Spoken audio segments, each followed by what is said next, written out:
सेनेचे उमेदवार मिलिंद पाटील हे प्रचारात आहेत.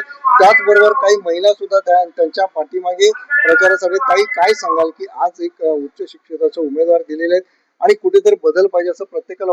नमस्कार. श्री मिलिंद विष्णू पाटील यांना उद्धव बाळासाहेब ठाकरे यांच्या गटातून उमेदवारी मिळालेली आहे.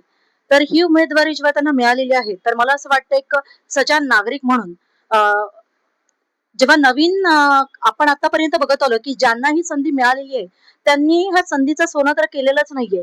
पण आपण जेव्हा नवीन चेहऱ्यांना, नवीन उमेदवारांना जेव्हा संधी देऊ तर आपण तेव्हा विचार करतो की कुठेतरी नवीन वाटचाल, नवीन सुरुवात आपल्याला मिळावी.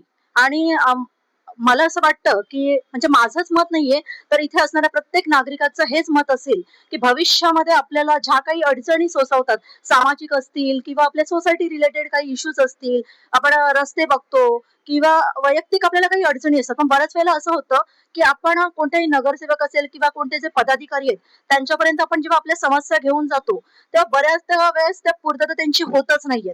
तर मला असं वाटतं एक सजान नागरिक म्हणून जेव्हा त्याला उमेदवारी मिळते किंवा तो भविष्यामध्ये निवडून येणार असेल तर त्यांनी असा उमेदवार तो असायला हवे की फक्त त्या उमेदवारी पुरता तो मर्यादित नसून तर त्याने येणाऱ्या समाजासाठी, म्हणजे तुम्ही समाजाचं नेतृत्व जेव्हा करता तर ते समाजाचं नेतृत्व म्हणून तुम्ही पुढे समाजाचा एक चेहरा तुमचा आला पाहिजे.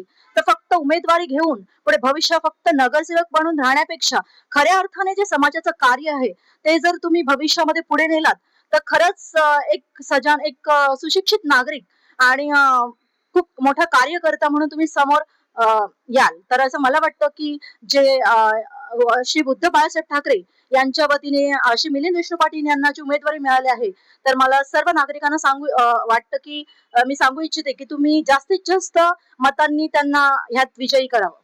नमस्कार.